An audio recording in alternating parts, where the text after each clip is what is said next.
Solon Fusen led the nag up Sadlin Way between the gaudy, close-packed manses of the great families of Scenaria. Many of the houses were less than a decade old. Others were older but had been recently remodeled. The buildings along this one street were qualitatively different from all the rest of Cenarian architecture. These had been made by those hoping their money could purchase culture. All were ostentatious, trying to rival their neighbors by their exotic design, whether in builders' fantasies of Ladeshan spires or Friaki pleasure domes, or in more accurately articulated Alateran mansions or perfect-scale imitations of famous Kuran summer palaces. There was even what he thought he recognized from a painting as a bulbous Yamuri temple, complete with prayer flags. Slave money. It wasn't slavery that appalled him. On his island, slavery was common, but not like it had been here. These manses had been built on pit fighters and baby farms.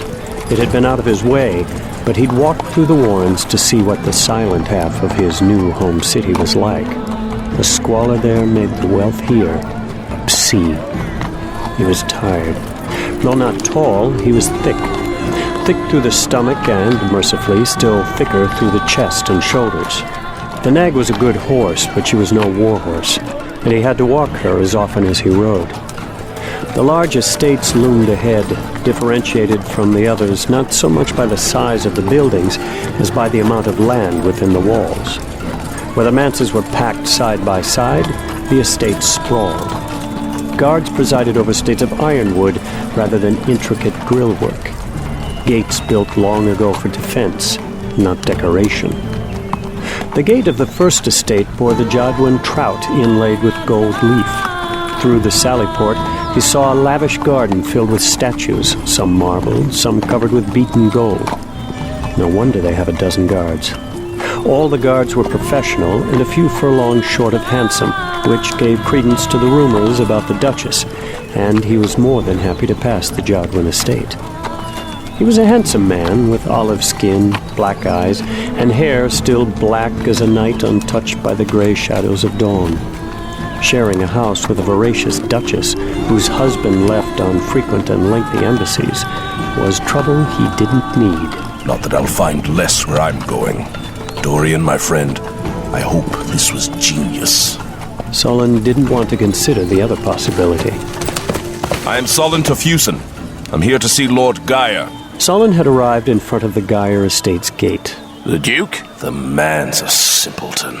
Yes, Duke Gaia. Oh, that's a crying shame. Solon waited, but the man didn't elaborate. Not a simpleton, an ass. Is Lord Gaia gone? Nope. So that's what this is about. The red hair should have tipped me off. I know that after millennia of being raided, the smarter Kurans moved inland, leaving your ancestors on the coast. And I realized that when Sethi pirates raided your village, they carried off all the presentable women, again leaving your ancestors. So through no fault of your own, you're both stupid and ugly. But might you attempt to explain how Lord Gaia is both gone and not gone? You can use small words. Perversely, the man looked pleased. Well, no marks on your skin, no rings through your face. You don't even talk like a fish. And you're fat for a fish, too. Let me guess. They offered you to the sea, but the sea guards wouldn't take you. And when you washed up on the beach, you were nursed by a troll who mistook you for one of her own. She was blind. Duke Gaia left this morning. He won't be back. He won't be back? You mean ever? Oh, not my place to talk about it. But no, not ever. Unless I miss my guess, he's gone to command the garrison at Screaming Winds. But you said Lord Gaia isn't gone. The Duke named his son the Gaia until he returns. Which will be never. Oh, you're quick for a fish. His son Logan is the Gaia. Not good. For the life of him, Solon couldn't remember if Dorian had said Duke Gaia or Lord Gaia. Solon hadn't even considered that there might be two heads of House Gaia. If the prophecy was about Duke Gaia, he needed to get riding now. But if it were about his son, Solon would be leaving his charge at the time he needed him most. May I speak with Lord Gaia? Can you use that steel? If you can't, I'd suggest you hide it. Excuse me? Don't say I didn't warn you. Come with me. The Karen led Solon into the estate. The stable boy took the nag, and Solon kept his sword. He couldn't help but be impressed. The Geyer estate had a permanence about it, the deliberate gravitas of an old family. Acanthus was planted inside the walls and out. Growing from red soil, Solon knew must have been brought in especially for the purpose. The thistly plants hadn't just been chosen to keep beggars or thieves from the walls. They also had long associations with Alateran nobility. The manse itself was similarly daunting, all heavy stone and broad arches and thick doors that could withstand a siege engine. The only compromise strength had made with beauty were the climbing blood roses that framed each door and every ground floor window. Against the backdrop of black stone and iron-barred windows, their perfect red hue was striking. Solon didn't pay attention to the ringing of steel until the guard walked past the entry to the manse and around to the back of the building. Here, with a view across the cliff to Castle Scenaria, several guards were watching as two men bundled in practice armor pummeled each other. The smaller man was retreating, going back in circles as the larger man's blows thudded on his shield. The smaller man stumbled, and his opponent bull-rushed, leveling him with a shield like a ram. The man raised his sword, but the next blow sent it flying, and the next rang his helmet. Logan Geyer took off his helmet and helped the guard to his feet. Solon's heart sank. This was Lord Geyer? He was a child in a giant's body, baby fat still on his face. He couldn't have been more than 14, probably younger. Solon could imagine Dorian laughing. Dorian knew he didn't like children.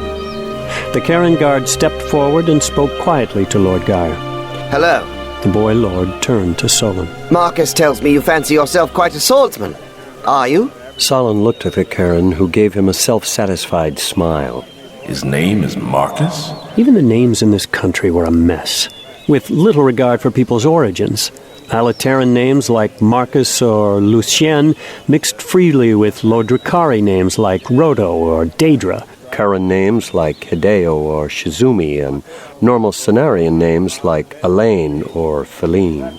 About the only names most people wouldn't name their children were the slaves' names common in the Warrens, like Scar or Hairlip.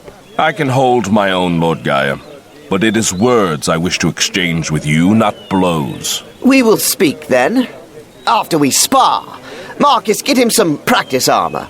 The men looked pleased, and Solon saw that they loved this young lord, like he was their own son.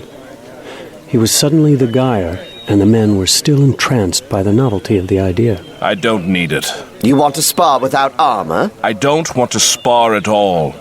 But if it is your will, I shall consent. But I won't fight with a practice blade. My lord, maybe it would be best if... Agreed. Logan pulled his helmet on and locked the visor. He unlimbered his sword. Ready when you are.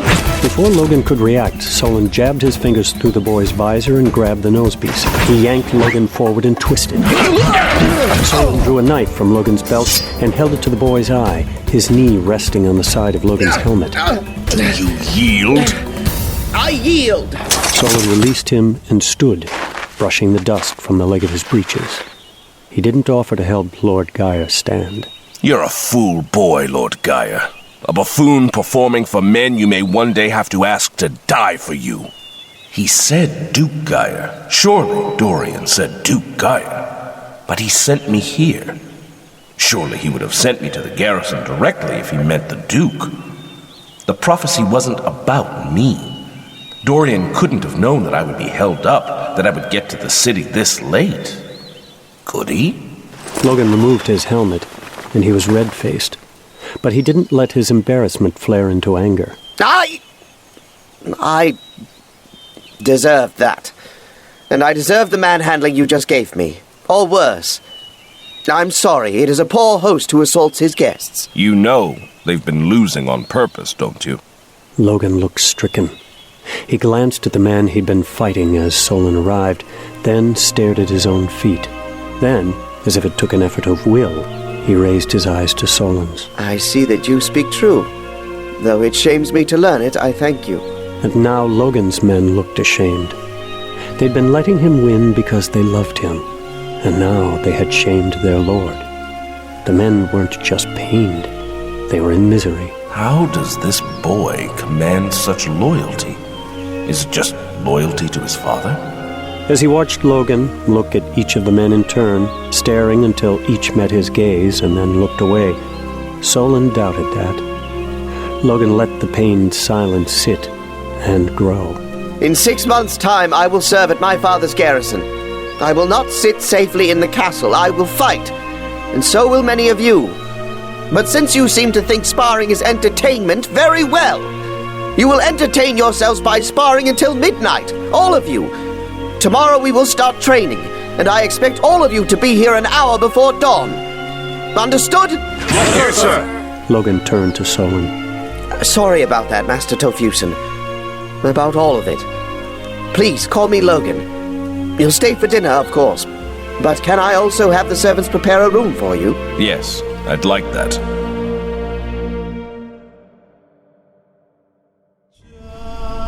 Every time Verdmeister Nevdada met with Rat, it was in a different place. Rooms in inns, cellars of boat shops, bakeries, east side parks, and dead-end alleys in the Warrens. Ever since Neff had figured out that Rat was afraid of the dark, he'd made sure they always met at night. Tonight, Neff watched Rat and his bodyguards enter the tiny old overfull graveyard. It wasn't as dark as Neff would have hoped. Taverns and game halls and whorehouses huddled not 30 paces away. Rat didn't dismiss his bodyguards immediately. Like most parts of the Warrens, the graveyard was less than a foot above the waterline. The rabbits, as the natives of the Warrens were called, buried their dead directly in the mud. If they had the money, they erected sarcophagi above ground, but ignorant immigrants had buried their dead in coffins after some riot or another years ago, and the ground had swollen above those graves as the coffins fought to float to the surface. Several had broken open, their contents devoured by feral dogs. Rat and his bodyguards looked sick with fright.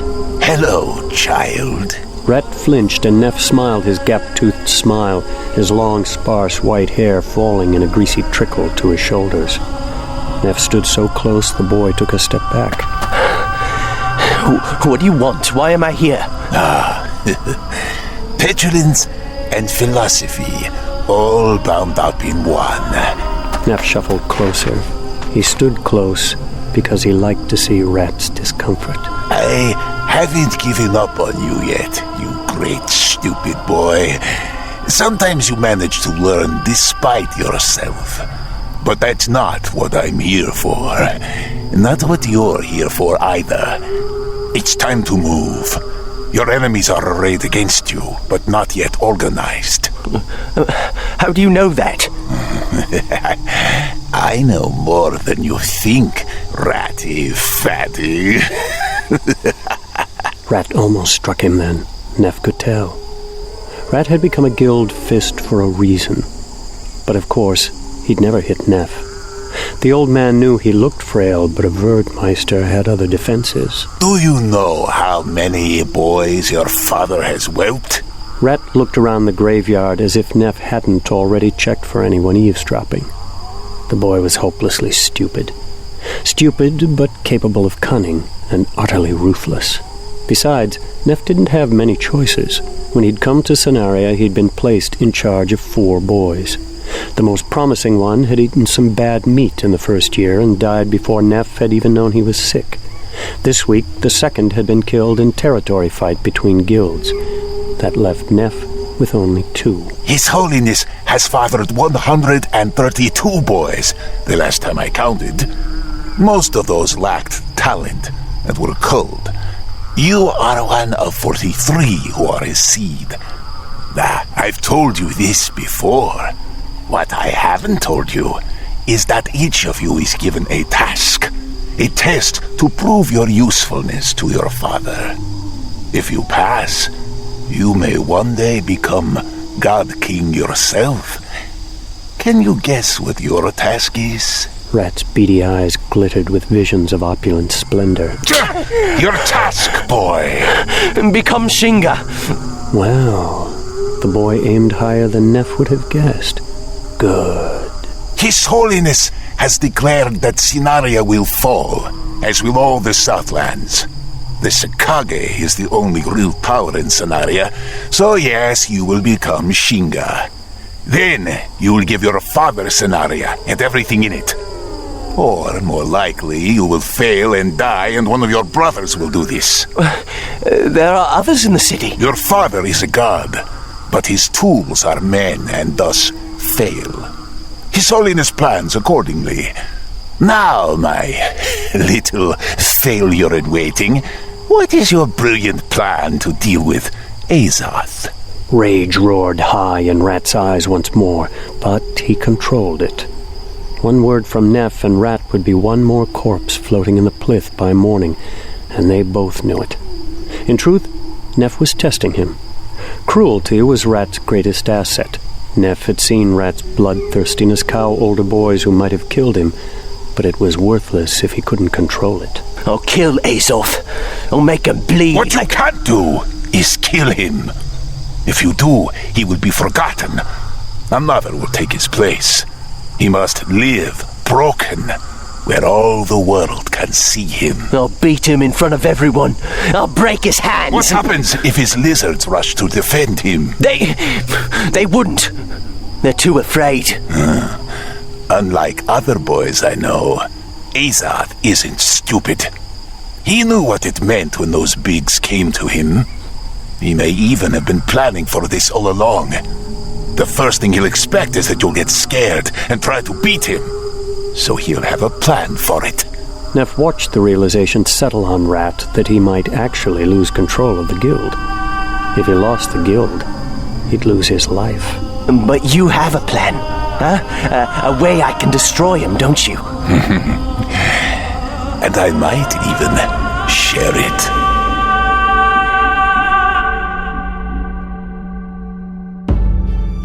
It was coming.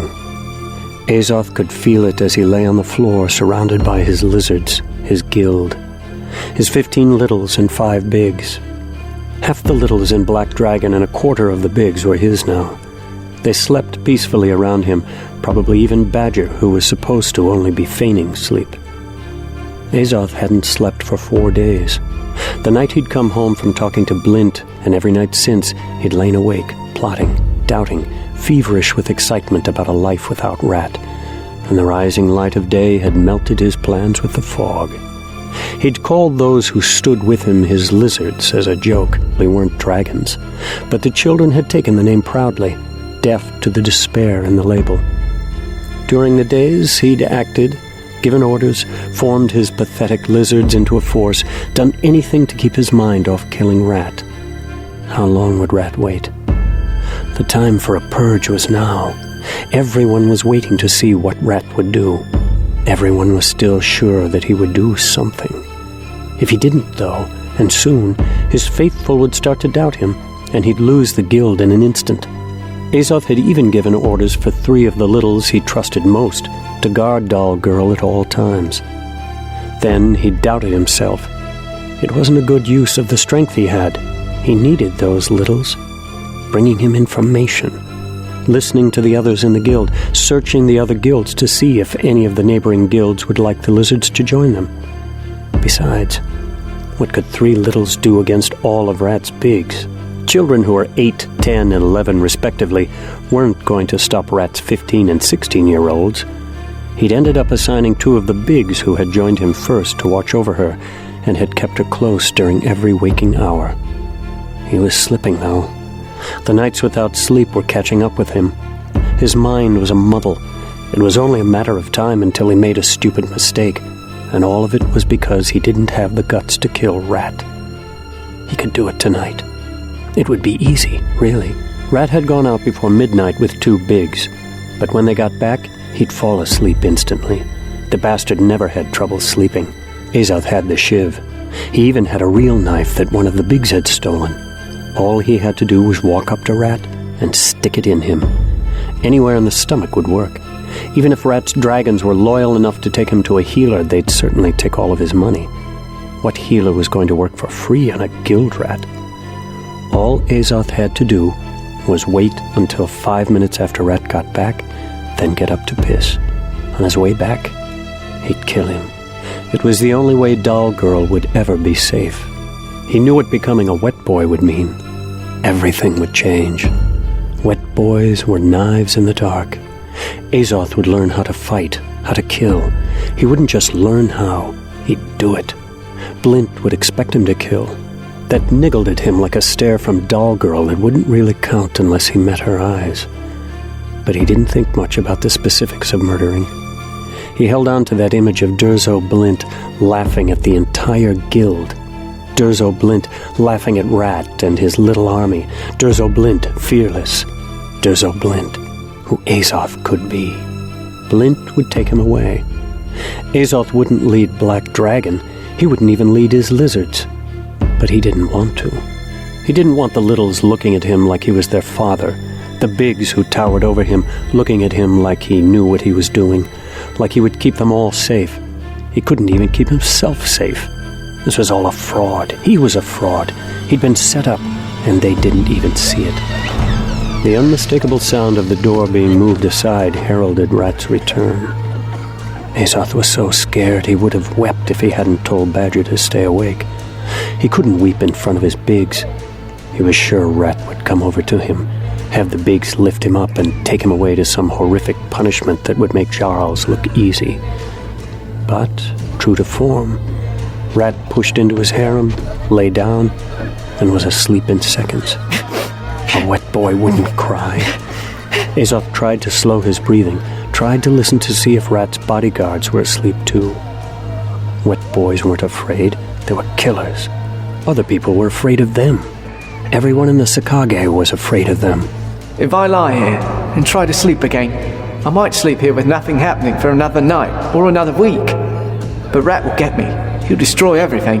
Azoth had seen the look in his eyes. He believed Rat would destroy him, and he didn't believe that it would be a week before he did. It's either that, or I kill him first. In his mind, Azoth saw himself as a hero, like something out of a bard's tale, giving Jarl his money back, giving Jalaliel enough to buy Review, everyone in the guild loving him for killing Rat, and Doll Girl speaking for the first time, approval glowing in her eyes, telling how brave he was. It was stupid, and he couldn't afford stupidity. He had to piss. Azoth got up angrily and walked out the back door. Rat's bodyguards didn't even shift in their sleep as he walked past them. The night air was cold and rank. Azoth had been spending most of the collection money to feed his lizards. Today he'd bought fish. The ever-hungry littles had gotten into the entrails and eaten them and gotten sick. His urine arcing into the alley, he thought that he should have had someone watching out for that. It was just something else he'd missed. Azoth turned, lacing his breeches up. Looking into the darkness, though, he saw nothing. He was losing it, jumping at sounds when there were 70 guild rats pressed together in the house, sleeping, moaning on empty bellies and rolling into their neighbors. Suddenly, he smiled and touched the shiv. There might be 100 things he didn't know, and 1,000 more he couldn't control, but he knew what he needed to do now. Rat had to die. It was that simple. What happened to Azoth after he did it didn't even matter. Whether they thanked him or killed him, he had to kill Rat. He had to kill him before Rat got to Doll Girl. He had to kill him now.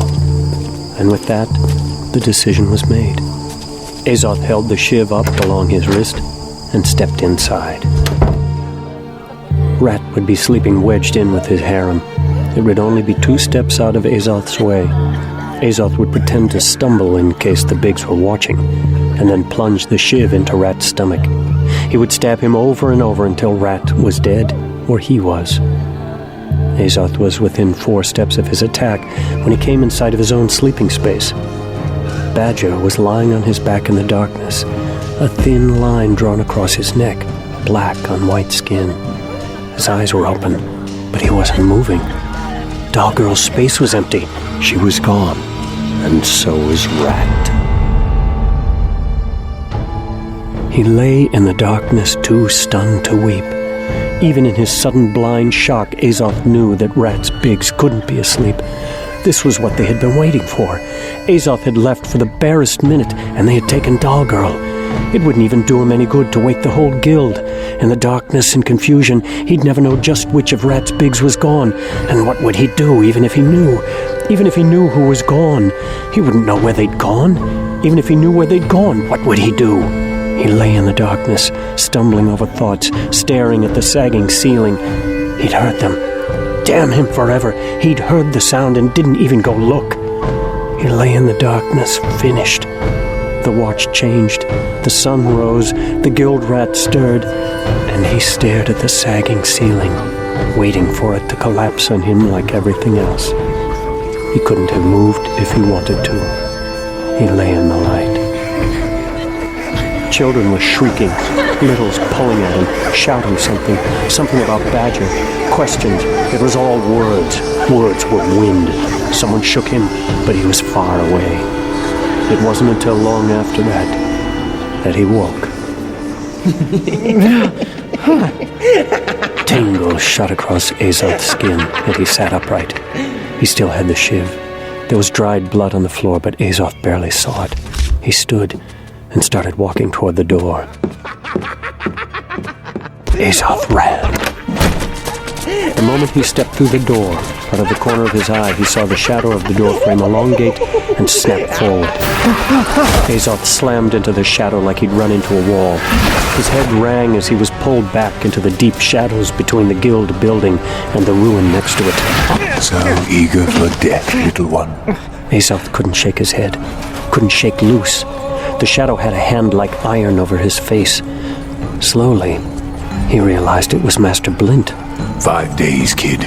5 days you had to kill him. In front of Azoth and Durzo, Rat was talking with the guild. Some of Azoth's lizards were there, laughing too, hoping to escape Rat's notice. So it begins already. Whatever Azoth had accomplished was already coming apart. The rest of the lizards were gone. Doubtless they'd come crawling back later to see what had happened. Azoth couldn't even be mad at them for it. In the Warrens, you did what you had to survive.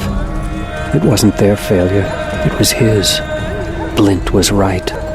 The Biggs on either side of Rat were ready. Rat himself was ready. If Azoth had charged out there, he would have died, or worse. All the time he'd had to plan, and he'd done nothing. He would have deserved that death. You calm now, kid. Good. Because I'm going to show you what your hesitation cost.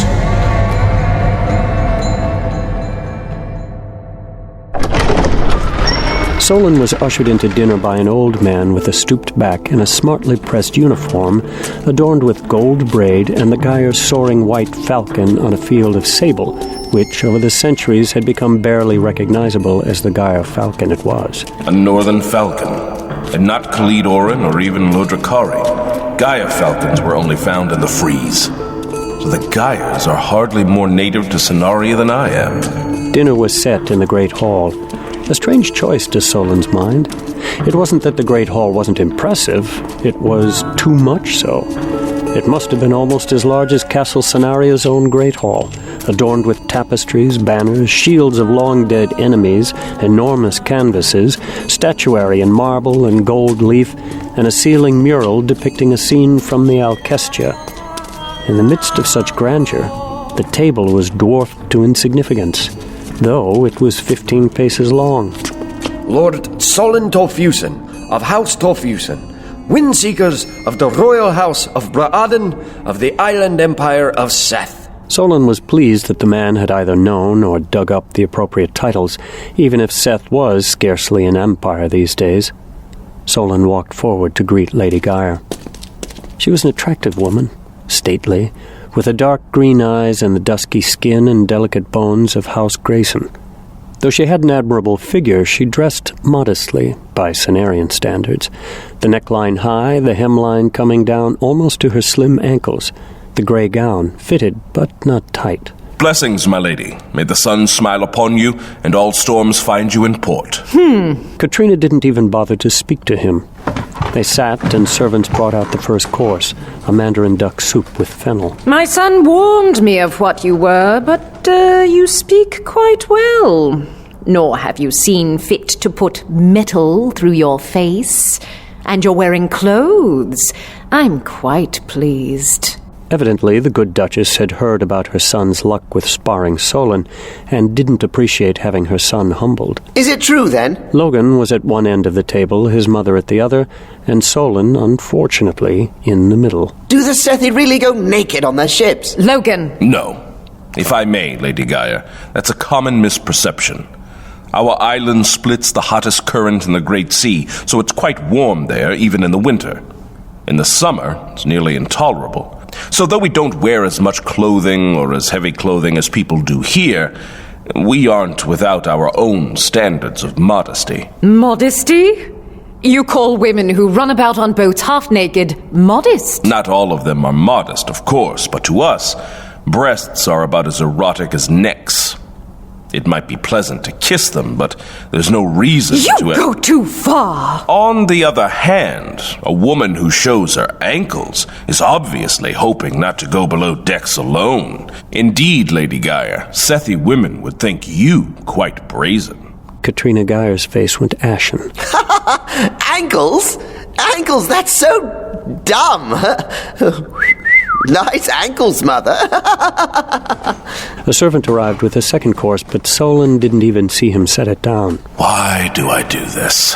It wouldn't be the first time his sharp tongue had cut his own throat. I see that your lack of respect isn't confined to striking, Lord Gaia. Mother, he was never disrespectful to me, and he didn't mean to disrespect you either. Did you, Lord Torfusen? Milady, my father once told me that there are no lords on the practice field because there are no lords on the battlefield. Nonsense. A true lord is always a lord. In Scenaria, we understand this. Mother, he means that enemy swords cut nobles as surely as they cut peasants. What is it that you want from us, Master Torfusen? It was a rude thing to ask a guess, and not least for addressing him as a commoner. Solon had been counting on the Geyer's courtesy to give him long enough to figure out that very thing. He had thought that he could watch and wait, dine with the Geyers at every meal, and be afforded a fortnight or two before he announced any intention of his plans. He thought he might like the boy. But this woman, gods, he might be better off with the Jadwin seductress. Mother, don't you think you're being a little... Katrina didn't even look at her son. She just raised her palm toward him and stared at Solon, unblinking. So that's how it is. Logan wasn't just her son. For all that he was only a boy, Logan was Katrina Geyer's lord. In that contemptuous gesture, Solon read the family's history. She raised her hand, and her son was still young enough, still inexperienced enough, that he went silent like a good son, rather than punished her like a good lord. In that contempt, and the contempt she'd greeted him with, Solon saw why Duke Geyer had named his son Lord Geyer in his own absence. The Duke couldn't trust his own wife to rule. I'm waiting. I've come to be Lord Geyer's advisor. Absolutely not. Mother! No, never. In fact, Master Torfusen, I'd like you to leave. Mother? Immediately. Solon didn't move, merely held his knife and two-pronged fork. He was glad he remembered how the Cenarians used the things, over his plate, willing himself not to move. When are you going to let Lord Gaia act like Lord Gaia? When he's ready, when he's older, and I will not be questioned by some Sethi savage who... Is that what the Duke commanded you when he named his son Lord in his absence? Let Logan be Lord once he's ready? My father once told me that delayed obedience is really disobedience. Guards! Damn it, Mother, stop it! Logan, we'll talk about this later. Torlin, Bran, escort this man out. Now! I am the Gaia! How dare you question my authority? You second-guess your mother in front of a stranger? You're an embarrassment, Logan Gaia. You shame your family. Your father made a terrible mistake in trusting you. Solon felt sick, and Logan looked worse. He was shaken, suddenly wavering, about to fold. The snake. She destroys what she should protect. She shatters her own son's confidence. Logan looked at Talon and Bran, the guards at the sides of the room. The men looked wretched to be so visibly witnessing Logan's humiliation. Logan shrank, seemed to deflate. My Lord Gaia, I'm terribly sorry. I don't wish to impose on your hospitality. The last thing I would wish is to be an occasion for strife in your family, and indeed, I forgot myself and spoke too frankly to your mother. I am not always attuned to tempering the truth for Cenarian sensibilities. Lady Gaia, I apologize for any offense you or your lord may have taken. Lord Gaia, I apologize if you felt I treated you lightly, and will of course take my leave if you will grant it. I will not. My lord? I've found too much tempering and not enough truth in this house, Lord Torfusen. You've done nothing to offend me. I'd like you to stay, and I'm sure my mother will do all she can to make you feel welcome. Logan Gaia, you will not... Men! Lady Gaia is tired and overwrought. Escort her to her chambers. I'd appreciate it if one of you would watch her door this night, in case she requires anything. We will all dine in the usual room in the morning. Well, I never... Solon loved it. Logan had just confined his mother to her chambers and put a guard on the door to keep her there until morning, all without giving her an avenue for complaint. This boy will be formidable. Will be? Already is. And I've just chained myself to him. It wasn't a comfortable thought. He hadn't even decided to stay. Actually, half an hour ago, he'd decided not to decide for a few weeks. Now he was Logan's. Did you know this would happen, Dorian? Dorian didn't believe in coincidences, but Solon had never had his friend's faith. Now, faith or no faith, he was committed. It made his neck feel tight, like wearing a slave collar 2 sizes too small. The rest of an excellent meal passed in silence. Solon begged his lord's leave and went looking for the nearest inn that served Sethi wine.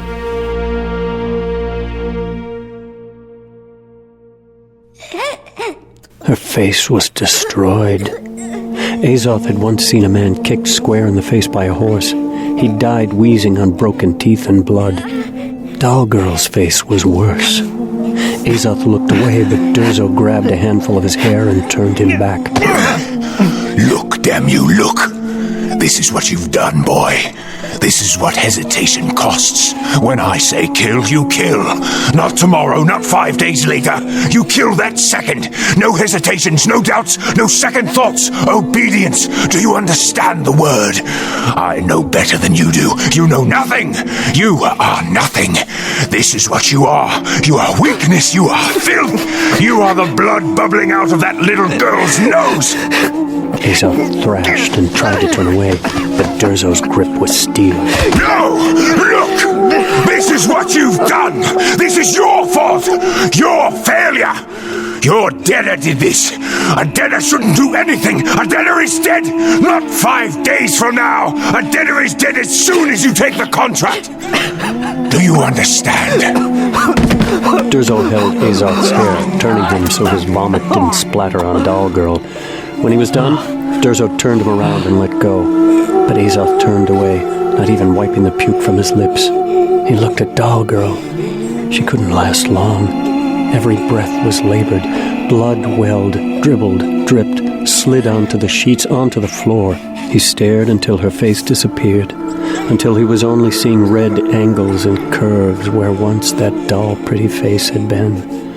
The red angles went white-hot and branded his memory, searing him. He held perfectly still so the scars in his mind would give a perfect image of what he'd done, would perfectly match the lacerations on her face. Durzo didn't say a word. It didn't matter. He didn't matter. Azoth didn't matter. All that mattered was the bloody little girl lying on bloody sheets. He felt something inside collapsing, something squeezing the breath out of his body. Part of him was glad. Part of him cheered as he felt himself being crushed, compacted into insignificance, into oblivion. This was what he deserved. But then it stopped. He blinked and noticed there were no tears in his eyes. He wouldn't be crushed. Something in him refused to be crushed. He turned to Durzo. If you save her, I'm yours. forever. You don't understand, boy. You've already failed. Besides, she's dying. There's nothing you can do. She's worthless now. A girl on the street is worth exactly what she can get for whoring. Saving her life is no kindness.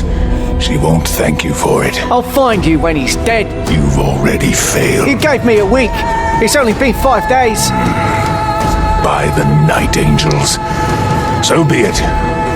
But if you come without proof, I'll end you. Azoth didn't answer. He was already walking away.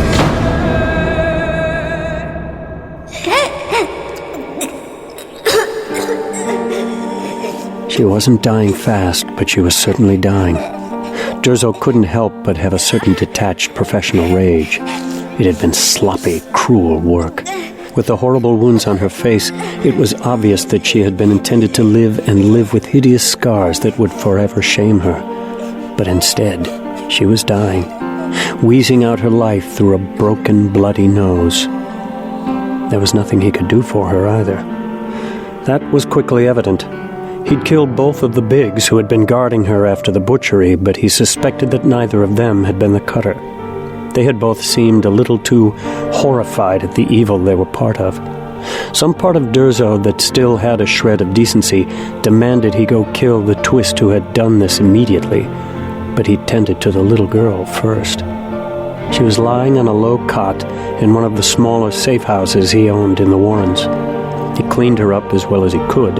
He knew a lot about preserving life. He'd learned that as he learned about killing. It was just a matter of approaching the line between life and death from the opposite side. So it was quickly apparent that her wounds were beyond his skills. She'd been kicked, and she was bleeding inside. That would kill her even if the blood she was losing from her face didn't. Life is empty. Life is worthless, meaningless. Life is pain and suffering. I'm sparing you if I let you die. You'll be ugly now. They'll laugh at you, stare at you, point at you, shudder. You'll overhear their questions. You'll know their self-serving pity. You'll be a curiosity, a horror. Your life is worth nothing now. He had no choice. He had to let her die. It was only kind. Not just, perhaps, but kind. Not just. The thought ate at him, and her ugliness and blood, her wheezing, ate at him. Maybe he needed to save her, for the boy. Maybe she would be just the goad to move him. Mama Kay said Azoth might be too kind. Maybe from this, Azoth would learn to act first, act fast, kill anyone who threatened him. The boy had already waited too long. It was a risk either way. The boy had sworn himself to Durzo if he saved her, but what would having this cripple around do to a boy? She'd be a living reminder of failure. Durzo couldn't allow Azoth to destroy himself over a girl. He wouldn't allow it. The wheezing decided him. He wouldn't kill her himself, and he wasn't such a coward that he'd run away and let her die alone. Fine. He'd do what he could to save her. If she died, it wasn't his fault. If she lived, he'd deal with Azoth. But who the hell could save her? Solon stared at the dregs of his 6th glass of, to be charitable, lousy Sethi Red. Any honest vintner on the island would have been ashamed to serve such dreck at their least favorite nephew's coming of age. And dregs? The glass must have been at least half dregs. Someone needed to tell the innkeeper this wine wasn't meant to be aged. It was supposed to be served within a year. At the outside. Katie wouldn't have tolerated it. So he told the innkeeper, and realized from the look on the man's face that he'd already told him, at least twice. Well, to hell with it. He was paying good money for bad wine, and he kept hoping after a few glasses he might not notice just how bad it was. He was wrong. Every glass just made him a little more irritable about the poor quality. Why would someone ship a bad wine all the way across the Great Sea?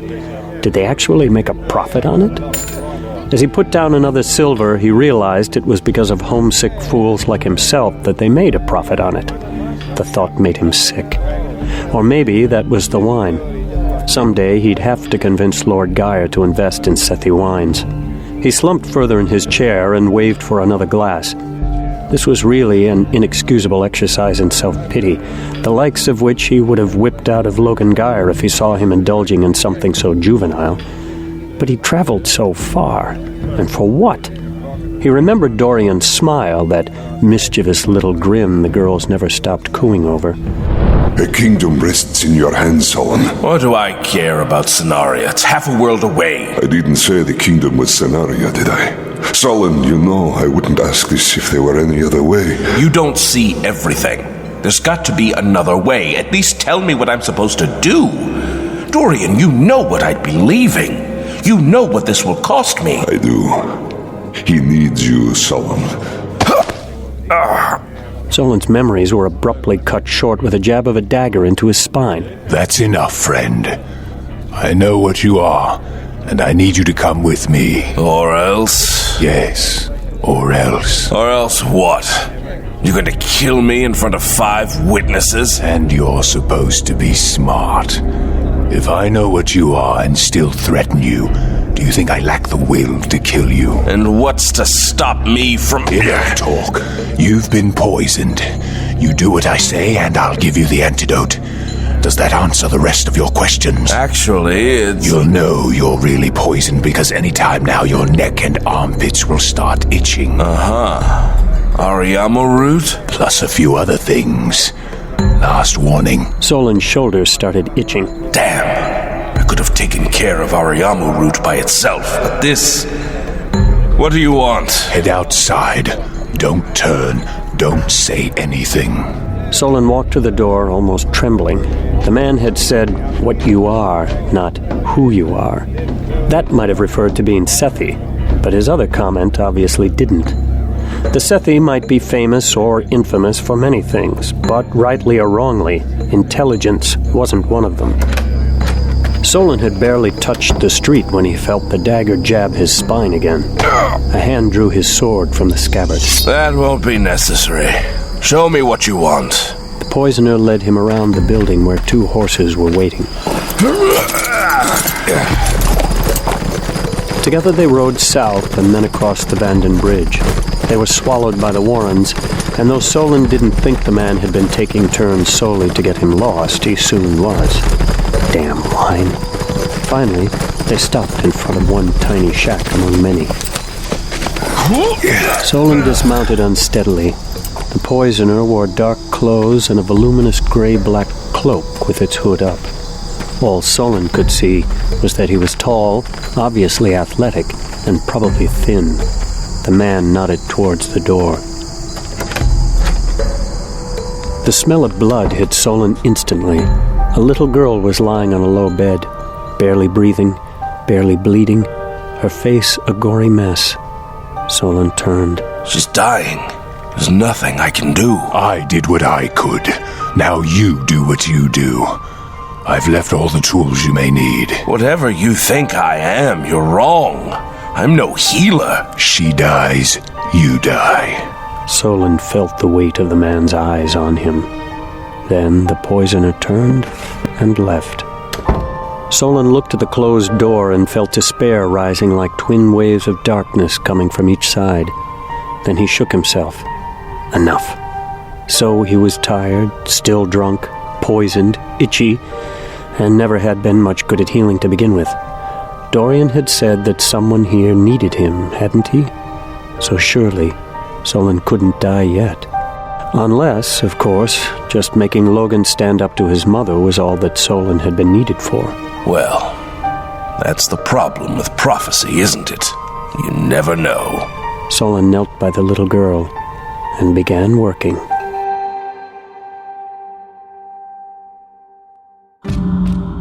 Mama Kay crossed her legs in the absently provocative way that only a veteran courtesan could. Some people fidgeted habitually. Mama Kay seduced habitually. With a figure most of her girls could only envy, she could pass for 30. But Mama Kay was unashamed of her age. She'd thrown a huge party for her own 40th birthday. Few of those who'd told her she outshone her own courtesans had been lying, for Gwynvere Kyrena had been the courtesan of an age. Durzo knew of a dozen duels that had been fought over her, and at least as many lords had proposed to her. But Gwynvere Kyrena would be chained to no man. She knew too well all the men she knew. He really does have you nervous, this Azoth, doesn't he? No. Liar. What gave me away? Durzo was not really interested. He was nervous, though. Things had spun suddenly out of control. You were staring at my breasts. You only look at me like I'm a woman when you're too distracted to keep your guard up. Don't worry. I think it's sweet. Oh, don't you ever stop. Oh, you're a simpler man than you like to think, Durzo Blint. You really only have 3 refuges when the world overwhelms you. Do you want me to tell you what they are, my big, strong, wet boy? Is this the kind of thing you talk about with clients? Durzo knew it was a cheap shot. Moreover, it was the kind of comment a whore would have been hit with enough times that she was well armored against it now. No, but there was a rather pathetically endowed baron who liked to have me pretend I was his nursemaid. And when he was naughty, oh, I would... Spare me. Then do what you want, Durzo. Now you're staring at your hands again. Durzo was staring at his hands. Gwynvere could be more trouble than she was worth, but her advice was always good. She was the most perceptive person he knew and smarter than he was by a long shot. I want to know what to do, Gwynvere. About the boy? I don't think he has it in him. When Azoth came around the corner, Rat was sitting on the back porch of the ruin the guild called home. Azoth's heart seized at the sight of the ugly boy. Rat was alone, waiting for him. He was spinning a short sword on its point. Spots of rust interplayed with the winking of the waning moon on bright steel as it spun. In this unguarded moment, Rat's face seemed as mutable as that spinning steel. One moment the monster Azoth had always known, the next moment an overgrown, scared child. And Azoth shuffled forward, more confused and frightened by that glimpse of humanity than soothed. He'd seen too much. He came forward through the stench of the alley that the whole guild used as their toilet. He didn't even care to watch where he put his feet. He was hollow. When he looked up, Rat was standing, that familiar cruel grin on his lips, the rusty sword pointing at Azoth's throat. That's far enough. Rat. No closer. You've got a shiv. Give it to me. Azoth was on the verge of tears. He took the shiv from his belt and held it out handle first. Please, I don't want to die. I'm sorry. I'll do whatever you want. Just don't hurt me. I'll give him that he's smart, but it takes more than intelligence.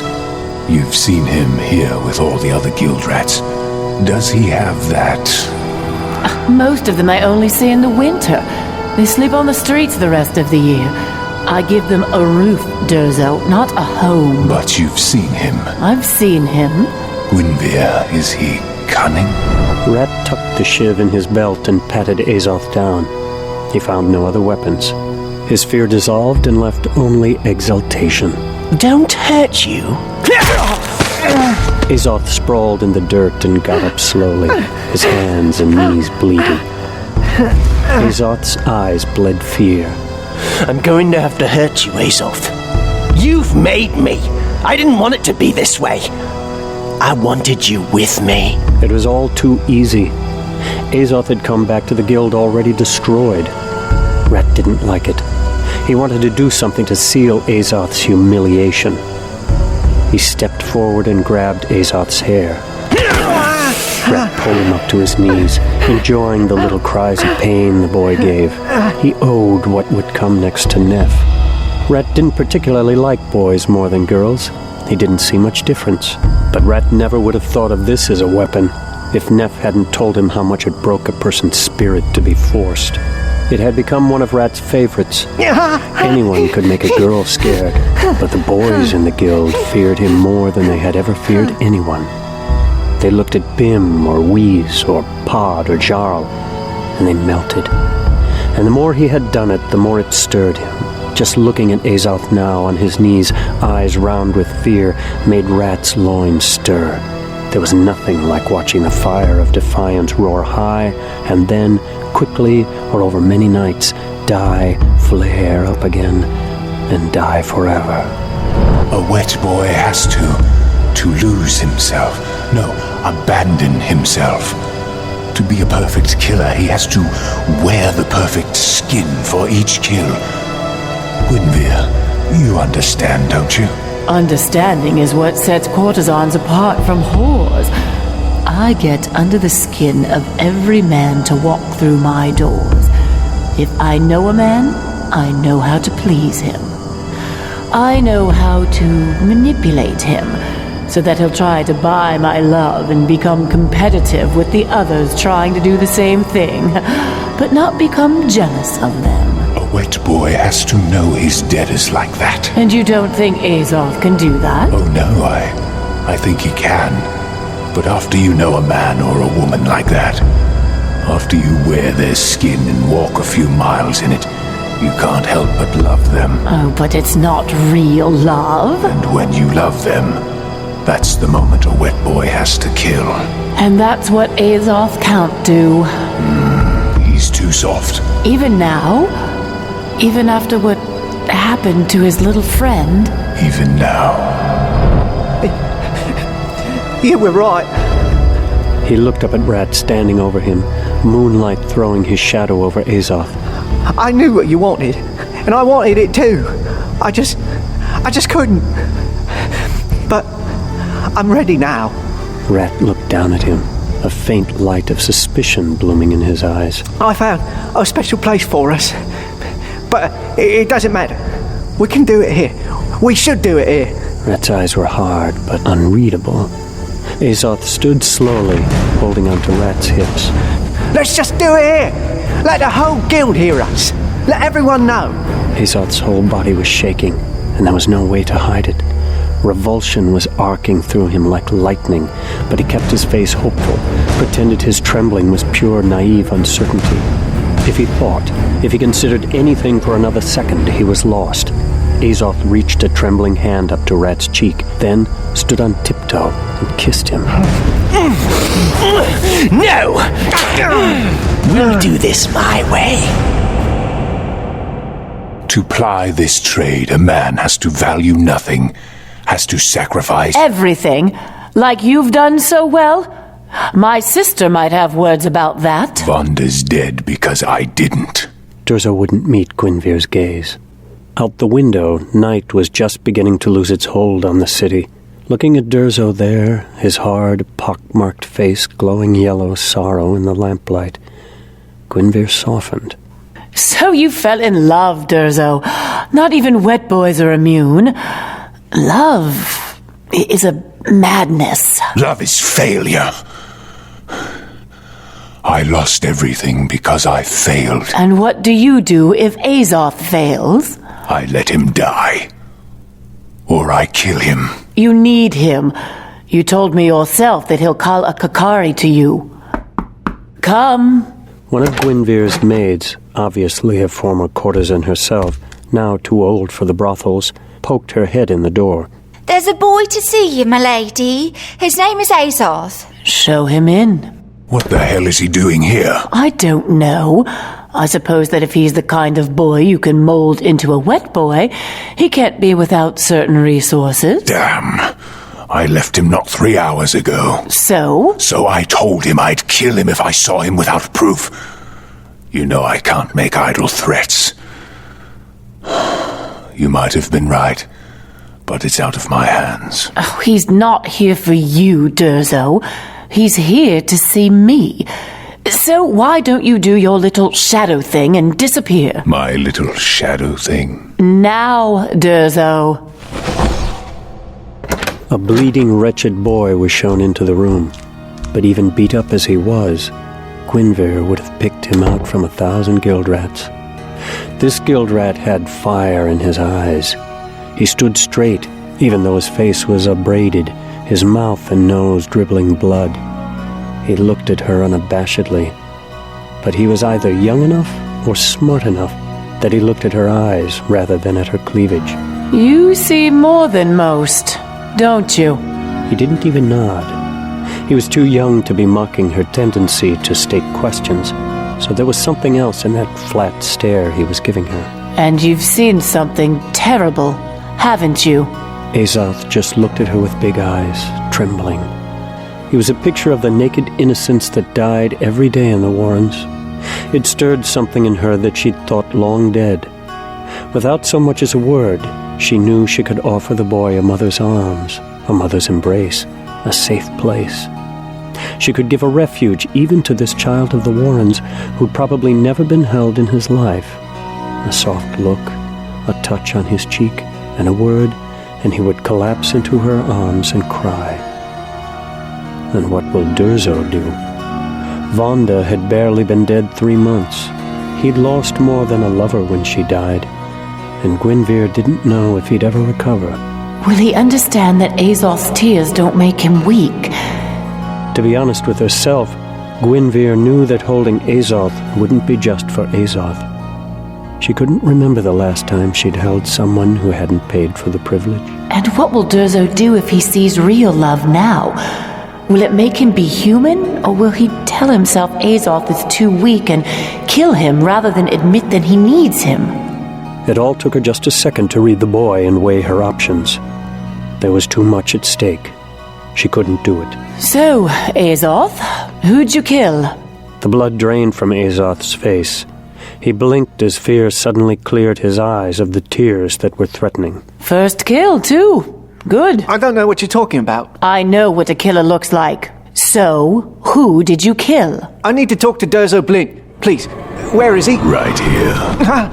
Durzo was right behind Azoth. And since you found me, someone better be dead. Azoth looked at Mama Kay, obviously wondering if he could speak in front of her. He is. Where's the body? It's in the river. So there's no proof. How convenient. Here's your proof. Azoth threw what he was holding at Durzo. Durzo snatched it out of the air. You call this proof? Durzo opened his hand, and Mama Kay saw he held a bloody ear. I call it an ear. Ever known a man to die from losing an ear, Gwyn? Don't you put me in the middle of this, Durzo Blint. I can show you the body. You said it's in the river. It is. Durzo hesitated. Damn you, Durzo. Go! You owe him that much.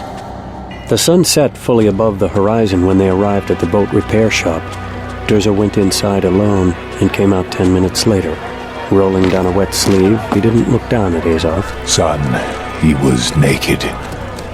Did he? I got the noose around his foot before he could... I killed him before. In cold and distant tones, Azoth told him everything. The night was fading like a bad dream, and what he remembered doing he couldn't believe he had done. It must have been someone else. As he told his story, Blint looked at him in a way no one ever had before. It might have been pity. Azoth didn't know. He'd never seen pity before. Did Doggo make it? Durzo put his hands on Azoth's shoulders and looked into his eyes. I don't know. She looked bad. I got the best person I could find to try to save her, kid. Blint looked away, blinking. I'm going to give you one more chance. Another test? You can't. I did everything you said. No more tests. I'm giving you one more chance to reconsider. You've done everything I asked, but this isn't the life you want. You want off the street? I'll give you a bag of silver and apprentice you to a Fletcher or a herbalist on the east side. But if you come with me, you trade everything for it. Once you do this work, you'll never be the same. You will be alone. You will be different, always. And that's not the worst of it. I'm not lying to you. The worst of it, kid, is this. Relationships are ropes. Love is a noose. If you come with me, you must forswear love.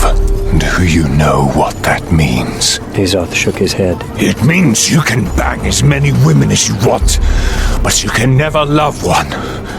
I won't allow you to ruin yourself over a girl. Durzo's hands were claws on Azoth's shoulders, his eyes predator's eyes. Do you understand? What about Doll Girl? Azoth must have been tired. He knew mentioning her was a mistake before he finished the question.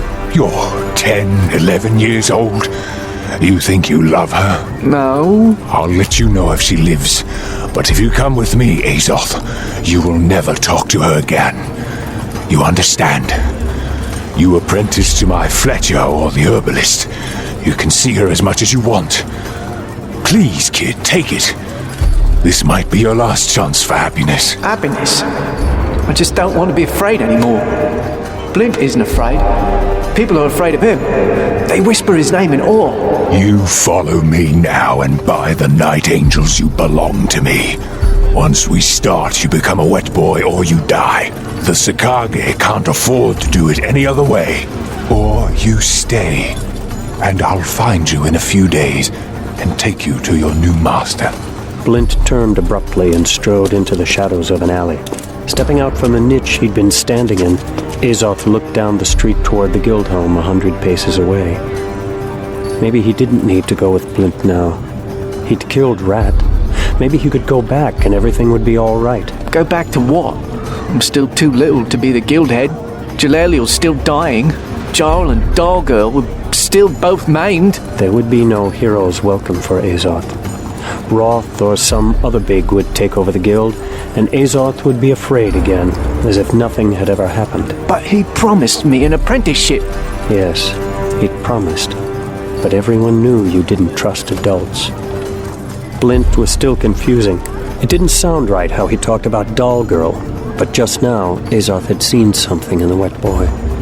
There was something in him that cared. There was something in the legendary killer that wanted the best for Azoth. Azoth didn't believe that Doll Girl was worthless just because she wasn't pretty anymore. He didn't know if he could kill again.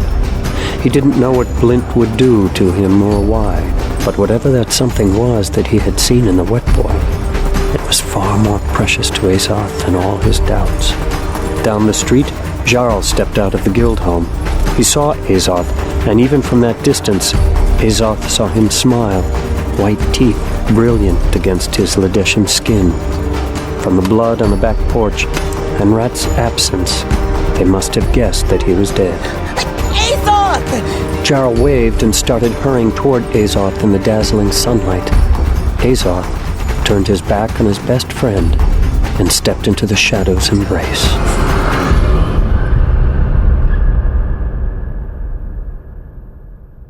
Welcome home. Azoth didn't hear Master Blint speak. The word home held magic. He'd never had a home. Durzo Blint's house crouched deep in the warrens underneath the ruins of an old temple. Azoth stared in open wonder. From the outside, it looked like there was nothing here. But Blint had several rooms, none of them small. You'll learn to fight here. Blint locked, unlocked, and relocked each of 3 bolts on the door. The room was wide and deep, and crammed with equipment. Various targets, pads filled with straw, and every kind of practice weapon, beams suspended above the ground, strange tripods with wood appendages, cables, ropes, hooks, and ladders. And you'll learn to use those. Blint pointed to the weapons lining the walls, each neatly outlined in white paint. There were weapons of every size and shape, from single-edged daggers to enormous cleavers. Blades straight or curving, 1 or 2-edged, 1 or 2-handed, with different colors and patterns of steel. Swords with hooks, notches, and barbs. Then there were the maces, flails, axes, warhammers, clubs, staves, polearms, sickles, spears, slings, darts, garrots, short bows, long bows, crossbows. The next room was just as amazing. Disguises and equipment lined the walls, each painstakingly outlined. But here, there were also tables covered with books and vials. The books bristled with bookmarks. The jars covered a huge table and were filled with seeds, flowers, leaves, mushrooms, liquids, and powders. These are the base ingredients for most of the poisons in the world. As soon as Mama Kay teaches you how to read, you'll read and memorize most of what is in these books. The poisoner's art is an art. You will master it. Yes, sir. In a couple of years, when your talent quickens, I'll teach you to use magic. Magic? You think I accepted you because of your looks? Magic is essential to what we do. No talent, no wet boy. Azoth started to totter, but before he could collapse, Master Blint grabbed him by the back of his ragged tunic and guided him to the next room. There was only one pallet, and Blint didn't set him on it, but guided him instead to a spot by a small fireplace. First kills are hard. Sometime this week you'll probably cry. Do it when I'm gone. I won't cry. Sure. Now sleep. Life is empty. When we take a life, we aren't taking anything of value. Wet boys are killers. That's all we do. That's all we are. There are no poets in the bitter business. Blint must have left while Azoth slept, because Azoth now held a sword small enough for an 11-year-old in his fist, feeling awkward. Now, attack me. What? The sight of Blint's sword smashed into Azoth's head. I order, you obey. No hesitations. Got it? Yes, sir. Azoth climbed to his feet and picked up the sword. He rubbed his head. Attack. Blint deflected his blows or stepped to one side so that Azoth fell over from the force of his own swings. You aren't making art, you're making corpses. Dead is dead. Azoth parried quickly, and Azoth's blade went skittering across the floor. Grab that. Blint walked after Azoth and engaged him again. Don't play with your kills. Don't go for the one thrust beautiful finisher. Cut someone 20 times and let them collapse from blood loss. Then finish them. Don't make it beautiful. You aren't making art. You're making corpses. And so the lessons continued. Physical action with a continuously running monologue. Each lesson summarized, demonstrated, and summarized again. In the study. Never taste death. Every vial, every jar in here is death. If you're working with death, you'll get powders, pastes, and salves on your hands. Never lick the death on your fingers. Never touch death to your eyes.